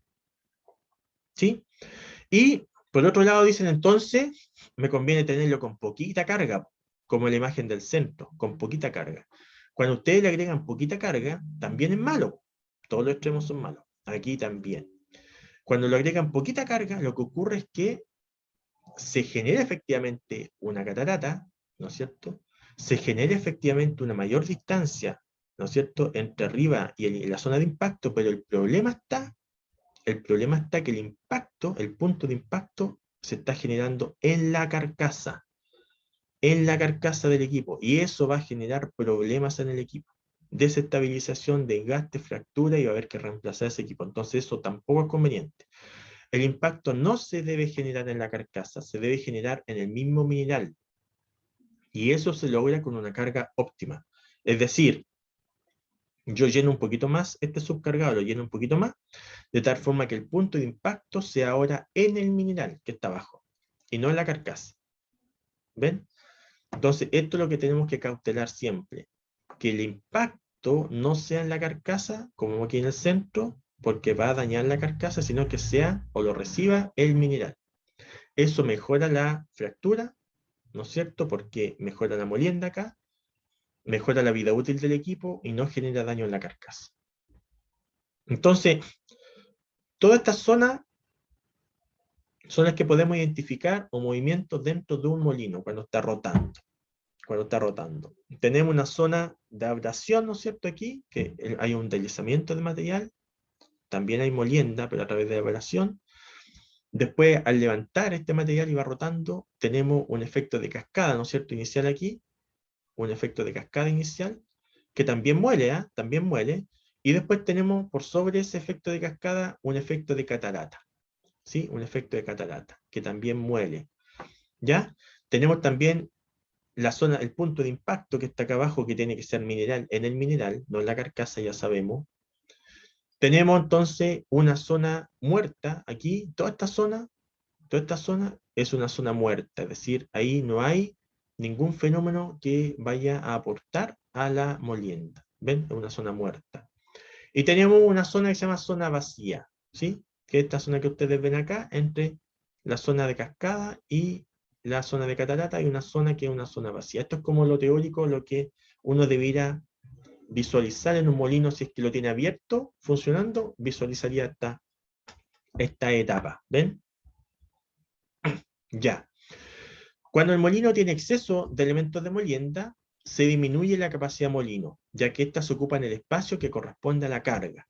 Cuando la carga de bolas está por debajo de lo normal, se pierde capacidad moledora porque habrá dificultad para llevar al mineral a la granulometría adecuada. Entonces, mucho elemento de molienda es negativo porque ocupa mucho espacio y cabe poco mineral dentro, entonces se muele poco porque hay poco que moler. Si hay muy poco elemento de molienda, también se pierde capacidad moledora porque las bolas también ayudan a moler. Entonces, si hay poquita, no va a ser eficiente el proceso de molienda. Entonces, tiene que existir la cantidad adecuada de elementos de molienda al interior del molino. Lo vamos a calcular nosotros cuando lleguemos a la parte de diseño. Por hoy día, créanme nomás, créanme que es así, créanme que es así. Entonces, no es bueno tener exceso de elementos de molienda, y tampoco es bueno tener muy poco elemento de molienda. Hay que tener una cantidad apropiada para el mineral que ustedes necesitan fracturar. ¿Ya? Y ahí tenemos unos esquemas, entonces. ¿Cuál es lo ideal, entonces? ¿El lado izquierdo o el lado derecho? ¿Cuál es lo ideal que debe ocurrir dentro de un molino? Perfecto. Varios apuntaron aquí y dijeron, profe, el del lado derecho es lo ideal, entonces, de acuerdo a lo que hemos conversado, para que se genere el proceso de fractura y se llegue a una granulometría adecuada, que es, ¿cuánto? 0,18 milímetros. Eso es lo que tiene que salir de cualquier molino, 0,18. No importa que sea molino de bola, o molino de barra, o un SAG, no importa. Lo que tiene que salir es 0,18. ¿Ok? De un sac sale 0,18. De un molino de bola sale 0,18. De un molino de barra sale 0,18. Milímetro. Milímetro. Ya. A ver, queda poquito, muchachos, ya. 5 minutos y estaríamos terminando la clase hoy día. Yo sé que están aburridos con esto, pero igual tengo que ver lo que se llama el nivel de llenado. El nivel de llenado. A nivel operacional, entonces hay algo que se llama el J, que es el nivel de llenado, ¿ya? Entonces a nivel operacional el grado en que se alimenta la carga de los medios de molienda y mineral está definido por lo que se llama el nivel de llenado, que se define como el J. Este se va a entender como la fracción de volumen útil interno del molino ocupado por el lecho de bolas y mineral. Eso es el J, ¿ya? Es decir, yo tengo este molino, ¿no es cierto? Y aquí tengo lleno con mineral y bola, aquí, ¿sí? El nivel o la altura que yo tengo lleno, ¿no es cierto? Es lo que se llama el J, o el nivel de llenado. Esto es en metro, ¿ya? O en FT, o en piedra, lo mismo, pero una dimensión. Supongamos que es metro, una dimensión. 1,2 metros, significa que del fondo para arriba, el J 1,2 metros. O sea, del fondo para arriba, pongo una wincha, entonces yo lleno hasta 1,2 metros. ¿Cuánto es el J? 1,2 metros, pero se expresa entonces en porcentaje, ¿ya? O en fracción. Entonces, ¿cómo se calcula? ¿Cómo se calcula? Porque es interesante calcular aquí. Pues si yo tengo este molino que tiene ese diámetro, ¿no es cierto? Tiene todo ese diámetro, hay una altura vacía, ¿no es cierto? Hay una altura vacía que yo le puse aquí H, ¿ven? Es la altura vacía, es decir, entre ese nivel y la parte superior de la carcasa hay una distancia. Esa distancia es H. Y el diámetro total, ¿no es cierto?, es D. ¿Ok? ¿Cómo se calcula este J? Este J se calcula ¿cómo? Es fácil calcularlo, miren. Pero el que sabe nomás, pues si para eso estamos aquí. 1,13, ¿sí? 100 unidades de esta parte. 1,13 menos 1,23 por, paréntesis, H dividido por el diámetro. Eso es todo. Eso es todo. Y uno dice, ay, ¿para qué quiero calcular eso? ¿Para qué me sirve? Porque ustedes lo que necesitan es llenar el molino hasta una altura determinada. ¿Pero hasta dónde? ¿Hasta dónde? Les conviene calcular el H. Les conviene calcular el H. Entonces ponen una wincha de arriba para abajo y llegan hasta aquí. Y dicen, hasta aquí tengo que llenar. Entonces llenan de abajo para arriba hasta que alcance la wincha. ¿Sí o no? Claro, les conviene. Entonces uno dice, ¿cuánto material he hecho al molino? No sé, échale a ojo. No, no es a ojo. ¿Cuánto tengo que echar? Calculémoslo primero. Calculemos el H. Y conociendo el H, pongo una wincha de arriba a abajo y me llega hasta aquí. Entonces lleno hasta ahí. De abajo para arriba se va llenando hasta que alcance la wincha, ¿no es cierto? Ese es mi H y hasta ahí es mi nivel de llenado, el J. ¿Ok? Para eso me sirve calcular entonces el nivel de llenado. Pero uno dice, claro, calculo el H, pero tengo una incógnita que es el diámetro. ¿Lo conozco el diámetro del equipo? Sí, pues si ustedes tienen el equipo lo conocen, pues está en el manual y si no van y lo miden, está. Pero este J no lo conozco, no lo conozco. Pero hay un criterio de diseño, sin parámetro de diseño. Comúnmente a nivel industrial, el J varía entre 0,25 y 0,45. Entonces ustedes, cualquier valor de J que utilicen entre 0,25 y 0,45 está bien. Siempre uno cuando le dan un rango utiliza la media, 0,35. ¿Sí? Siempre uno utiliza 0,35, la media. Pero si alguien quiere utilizar 0,25 o 0,45, está bien. Yo me voy por lo convencional, por, digamos, la media entre este rango recomendado, 0,35. Ya. Entonces el J lo tengo, sí, po. Aquí está, ¿ves? Dice considere un rango, cualquier valor que esté entre este rango. Entonces tengo el J y calculo el H. Y el H va a ser en metros, entonces pongo una wincha de arriba abajo hasta que me dé el valor del H en metros y ahí me quedo y empiezo a llenar. Y lleno hasta que el nivel llegue hasta la wincha. Ese es mi nivel de llenado. ¿Ven? Simple, po. Y así no sobrecargo el molino ni tampoco agrego muy poco, sino que agrego lo exacto. ¿Ok? Aquí hay un ejercicio simple, pues miren, ahora simple. Si le hubiera preguntado antes, no podrían ustedes resolver eso, pero ahora ya saben. Po. Determine, aquí está pidiendo la fracción de llenado, ¿sí? Esto es al revés, está pidiendo la fracción de llenado. Para un molino donde H es 2,1 metros, aquí se da la altura, esta, H, y el diámetro es 3,4 metros. Entonces, fácil, po, se reemplaza y encuentran el J. La respuesta es 0,35. La mayoría de los casos se requiere encontrar el H, por lo que yo les decía, se requiere encontrar el H, es decir, para poder colocar una wincha de arriba hasta abajo, ¿no es cierto? Y para poder llenar el molino hasta que llegue a la wincha. Entonces, ¿cómo se calcula eso? ¿Cómo se determina esa H? Con un nivel de J que yo me doy. ¿Cuánto es ese nivel de J que me doy? Cualquier valor que esté entre 0,25 y 0,45. Utilicen 0,35. Yo les recomiendo que utilicen 0,35. Entonces van, reemplazan 0,35 donde dice J aquí, después reemplazan el diámetro que lo conocen y encuentran el H. ¿Ok? Entonces con ese H, que es en metro, van a medir con una wincha de arriba, aquí, del techo, hacia abajo, hasta que les dé el valor. Por ejemplo, si el H les dio 2,1 metros, entonces miden de aquí hasta 2,1 metros. Hasta aquí nomás llegó 2,1 metros. Entonces ahora lo que tienen que hacer es llenar para que el nivel de llenado llegue hasta 2,1 metros de arriba para abajo. No de abajo para arriba, ojo, ¿eh? Ojo, son 2,1 metros, pero no 2,1 metros de llenado. Son 2,1 metros del techo hasta donde tiene que llevar el nivel de llenado. ¿Ya? No se enreden con eso. Y ahí llenan su molino y ahí estarían ok. Ya, creo que estaríamos ok por el día de hoy. No, me queda una cosita más que ya la habíamos comentado. Y que es el tiempo de residencia. Tiempo de residencia. Yo les decía, ¿cuánto es el tiempo de residencia típico de un molino? Entre 0,18, perdón, 0,18. Borren eso, por favor. Entre 18 y 20 minutos. Tiempo de residencia. Entre 18 y 20 minutos. Eso es lo ideal. ¿Ya? Acuérdense que el tiempo de residencia es la cantidad, o es el tiempo que el mineral pasa dentro del molino, entre que entra y sale. Ese es el tiempo de residencia. Y eso tiene que ser entre 18 y 20 minutos. Pero ¿habrá una forma de calcularlo? Sí, hay una forma de calcularlo, de esta forma. Fácil, pues. Miren, aquí se ve fácil, pero después cuando hagamos los ejercicios no va a ser tan simple. Bueno, pero por ahora, créanme que es fácil, no los quiero asustar, pero créanme que por ahora uno lo puede calcular de la siguiente forma. Este tiempo de residencia. Tiempo de residencia, TR, va a ser igual a este B, que es el volumen del reactor. Volumen del reactor significa volumen del equipo. ¿Ya?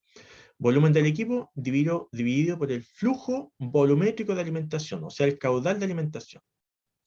Entonces, si yo tengo el volumen del equipo y tengo los metros cúbicos por segundo, por ejemplo, o metros cúbicos por minuto, que entran al equipo de material, yo divido los dos y tengo entonces el tiempo de residencia. Eso es, volumen del equipo dividido por el caudal de alimentación. Aquí les coloco un ejemplo. Determinar el tiempo medio de residencia, o tiempo de residencia nomás, para un flujo de 142 toneladas por hora que hace alimenta un molino de bolas operando en seco de dimensiones 3 metros de diámetro y 2 metros de largo, y la densidad aparente del mineral es 1,6 toneladas por metro cúbico. Y aquí tengo la respuesta de 20,1 minutos. Ya, sabemos la respuesta, pero ¿cómo se hizo el tema? Fácil, porque dice, necesita conocer el tiempo de residencia usted, entonces divida el volumen del equipo dividido por el caudal de alimentación. ¿Volumen del equipo lo tenemos? Sí, pues. Tenemos las dimensiones, ¿no es cierto? El diámetro y el largo, ya. Pero este equipo es un cilindro, pues. Entonces podemos encontrar el área transversal y lo multiplicamos por el largo. ¿Me siguen? El área transversal y lo multiplicamos por el largo. Sería pi diámetro al cuadrado partido por 4, es el área transversal, y lo multiplicamos por el largo, que es 4,2 metros. Y ahí tenemos el volumen. Tenemos el volumen. Entonces, el volumen de ese equipo lo tenemos, sí, el volumen de un cilindro. Búsquenlo ustedes, googleen la ecuación ahí, todo lo que quieran, ya, da lo mismo, pero está ese volumen. Está ese volumen. El volumen del cilindro lo tenemos. ¿no es cierto? Y eso me va a dar en metros cúbicos, y lo reemplazo donde dice V, coloco el volumen del equipo en metros cúbicos. Si tuviera el F, divido y encuentro el tiempo de residencia. Veamos el F. El F es el caudal de alimentación, o flujo volumétrico de alimentación. Volumétrico. Volumétrico, es decir, un volumen por tiempo. Y aquí tenemos un flujo másico, es decir, un flujo de mineral de 142 toneladas por hora. Esto no es volumétrico. Tengo que llevarlo a volumen. Estas 142 toneladas por hora tengo que llevarlo a volumen. ¿Cómo lo llevo a volumen? A través de su densidad. ¿Ven? A través de su densidad. Si yo divido 142 toneladas por hora por 1,6 toneladas por metro cúbico, tengo un valor en metros cúbicos por hora. Y después lo llevo a metros cúbicos por minuto, y ahí tengo el caudal volumétrico y lo reemplazo aquí. Entonces arriba tengo metros cúbicos y abajo tengo metros cúbicos por minuto. Divido y tengo el tiempo de residencia en minutos. Eso nos va a dar 20,1 minutos. El tiempo de residencia puede ser en segundos, en minutos o en horas, o en días incluso, Pero en el caso de los molinos siempre se mide en minutos. Entonces, si a ustedes les dan segundos, llévenlo a minutos. Si les dan horas, llévenlo a minutos. ¿Ok? Tiene que estar entre 18 y 20 minutos. Este está 20,1 minutos. Está bien, pues para que vamos a ser tan estrictos, pues no tiene que ser exactamente 20 minutos, justo, no. 20,1 está bien, está bien. 24 minutos ya es mucho.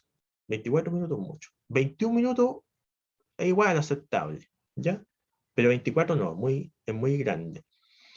¿Y qué se puede hacer para disminuir el tiempo de residencia? Si yo encuentro que es muy grande, ¿cómo lo disminuyo? Veo la ecuación, pues, ¿cómo disminuyo el TR? Aumentando este F, ¿no es cierto? Entonces aumento el caudal. Aumento el caudal, abro más la llave, aumento el caudal, este valor es más pequeño, disminuye el tiempo de residencia. Al revés, si el tiempo de residencia que me dio es muy chiquitito, por ejemplo 10 minutos, muy chiquitito, tengo que llevarlo a 20 minutos, ¿qué tengo que hacer para aumentar este TR? Para que este valor sea más grande, ¿qué tengo que hacer? Porque el volumen es constante, tengo que disminuir este caudal, este valor. Disminuyo, si yo disminuyo esto, aumenta este valor, aumenta el tiempo de residencia. Entonces, tengo que disminuir el caudal, es decir, corto un poco la llave, ¿no es cierto? La válvula la corto para que entre menos al molino, y con eso aumento el tiempo de residencia. Lo calculo nuevamente y espero que ahí ya esté dentro de los entre 18 y 20 minutos de tiempo de residencia. ¿Ya? Bien, eso es lo que yo quería mostrarles hoy para cumplir también con el plazo de la clase. Dijimos que hasta las 12, estamos pasando en 3 minutos. Hoy día hemos visto entonces, resumiendo, el segundo proceso de conminución, que se llama molienda. También cumple la misma función que el chancao, pero de forma diferente, que es fracturar material y disminuir el tamaño de partícula del mismo. Hemos visto los conceptos teóricos, la parte teórica, vimos la molienda convencional, bola y barra, y vimos también la molienda, digamos, más innovación, que tiene relación con los molinos SAC, molinos semiautógenos.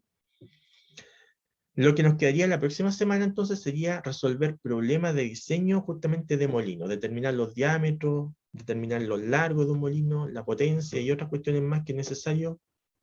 Y ahí yo creo que vamos a ocupar a lo mejor más de una clase en eso, porque es un poquito extenso esa materia, esos diseños. Pero ahí lo vamos a ver. El hecho es que en la próxima clase ya entraríamos a la parte práctica en términos de diseñar molinos, para que ustedes también aprendan ahí cómo se utilizan lo que hemos visto hoy día. ¿Ok? Recuerden que la clase, el PPT, va a quedar entonces alojado en Reco, y el video de la clase queda entonces en el Drive. ¿Ok? ¿Hay alguna consulta, comentario, inquietud, observación? ¿Alguna duda que haya quedado? ¿O está todo claro?